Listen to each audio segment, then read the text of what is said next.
আসসালামু আলাইকুম। Happy mini kitchen থেকে সবাইকে শুভেচ্ছা। আমি হ্যাপি সিদ্দিকী আরেকটি রেসিপি নিয়ে আপনাদের সাথে হাজির হয়েছি। চট্টগ্রামের একটি ঐতিহ্যবাহী রান্না মেজবানি বুটের ডাল ভুনা। আর চট্টগ্রামের এই ঐতিহ্যবাহী মেজবানি ডাল ভুনা তৈরি করার জন্য আমার যা যা লাগছে, এখানে আমি গরুর মাংস নিয়েছি প্রায় 1 কেজি পরিমাণ। এখানে চর্বি, তারপরে হাড্ডি, মাংস, তিল্লি, কলিজা, ফ্যাপসা সব মিলিয়ে নিয়েছি। আর লাগছে আদা রসুন পেস্ট, শুকনা মরিচ, ধনিয়া গুঁড়া, তেজপাতা, দারুচিনি, এলাচ, লবঙ্গ, গোলমরিচ। এলাচ আমি দুটোই নিয়েছি, সবুজ এবং বড় যা আছে ওটা, পেঁয়াজ কুচি, সর্ষে বাটা, বাদাম বাটা, কাঁচামরিচ, শুকনা মরিচ। আর এটা হয়েছে বুটের ডাল। বুটের ডালটাকে আমি 2 ঘন্টা ভিজিয়ে রেখে সেদ্ধ করে নিয়েছি। লাগছে জিরা গুঁড়া, হলুদের গুঁড়ো, মরিচের গুঁড়ো, ধনিয়া গুঁড়ো, লবণ। আর এই রান্নায় হচ্ছে সর্ষে তেল ইউজ করতে হয়। চট্টগ্রামে আপনারা খেয়াল করবেন, ওনারা যখন মেজবানির ডাল রান্না করে তো সেখানে তারা সর্ষের তেল ব্যবহার করে। তো চলুন বন্ধুরা, আর কথা নয়, আমি রান্নাটা শুরু করি। এখানে আর একটি মশলা ব্যবহার করে ওরা, স্টার মশলা। তো প্রথমে আমি দিয়ে দিচ্ছি তেল।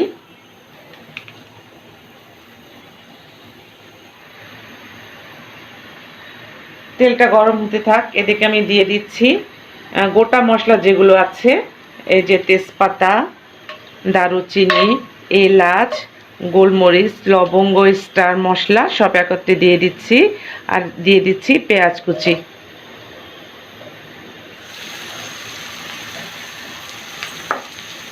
হালকা বাদামি করে ভেজে নেব, পুরোটা বাদামি করার দরকার নেই। হয়ে গেছে। এখন আমি দিয়ে দিচ্ছি আদা রসুন পেস্ট।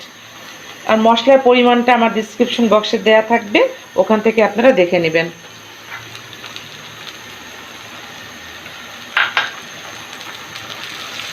মশলার মধ্যে আদা রসুনটাকে ভেজে নিচ্ছি। মশলাটা ছিটে উঠছে, তো সামান্য পরিমাণে পানি দিচ্ছি। আর এই গরুর মাংসের রান্নায় পুরোটা আপনারা হচ্ছে গরম পানি ব্যবহার করবেন, গরুর মাংস হোক বা মেজবানির ডাল যাই হোক না কেন। এখন একে একে দিয়ে দিচ্ছি আমি 1 চামচ হলুদের গুঁড়ো, 1 চামচ মরিচের গুঁড়ো, দিয়ে দিচ্ছি ধনিয়া গুঁড়ো, দিয়ে দিচ্ছি গরম মশলার গুঁড়ো, দিয়ে দিচ্ছি জিরার গুঁড়ো। এখন ভালো করে কষিয়ে নিতে হবে। আমি আরেকটু পানি দিচ্ছি।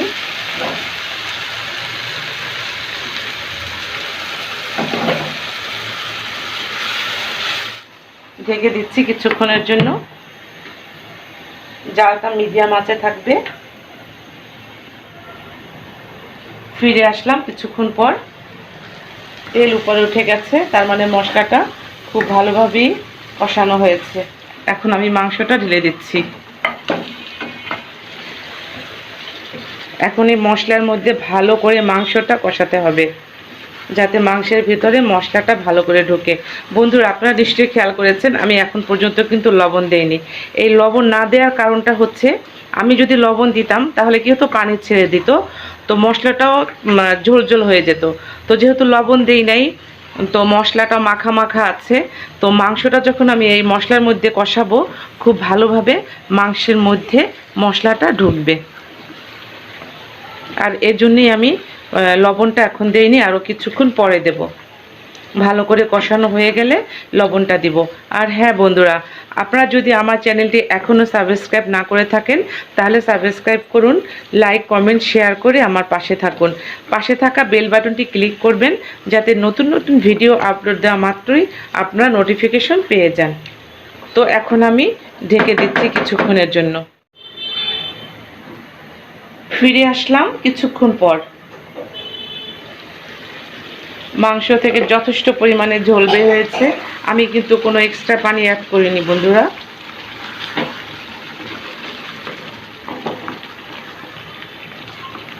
এখন আমি অ্যাড করে দিচ্ছি লবণ।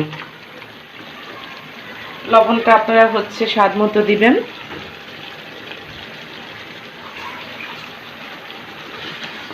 আরও কিছুক্ষণ কষিয়ে নেব। কষানো হয়ে গেছে। এখন আমি দিয়ে দিচ্ছি ঝোল।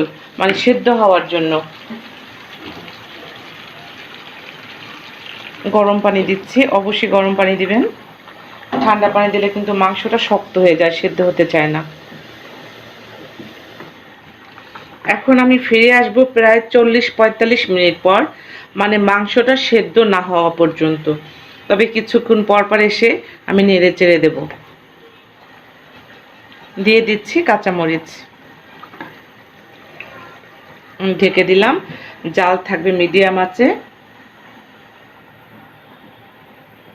মাংসটা সেদ্ধ হতে থাক। দেখি মাংসটা সেদ্ধ হয়েছে কিনা। সেদ্ধ হয়ে গেছে। এখন আমি দিয়ে দিচ্ছি একে একে বাকি মশলাগুলো। এটা হচ্ছে সর্ষে বাটা, এটা হচ্ছে চীনাবাদাম বাটা, এখানে আছে জয়ফল, আর এখানে আছে জয়ত্রী। এখন এটা দিয়ে ভালো করে মিশিয়ে দিতে হবে।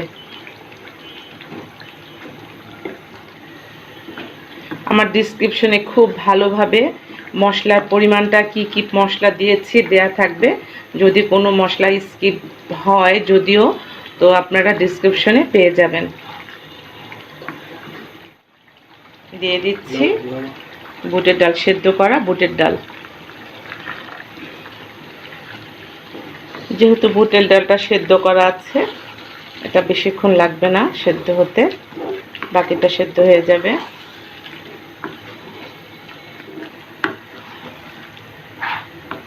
এখন আমি দিয়ে দিচ্ছি পানি, আর একটু কষিয়ে নেই, এরপরে আমি কষানোর পরে পানি দিয়ে দেব।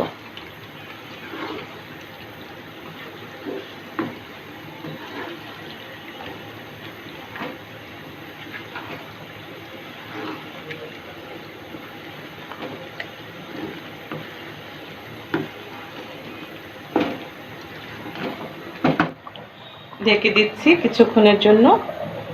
এখন আমি এটা বাগার দেওয়ার জন্য প্রিপারেশন নিচ্ছি। বাগারের জন্য দিয়ে দিচ্ছি সর্ষে তেল,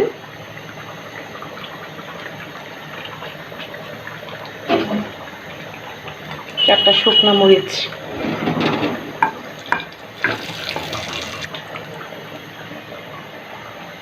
দিয়ে দিচ্ছি কিছুটা ডাল,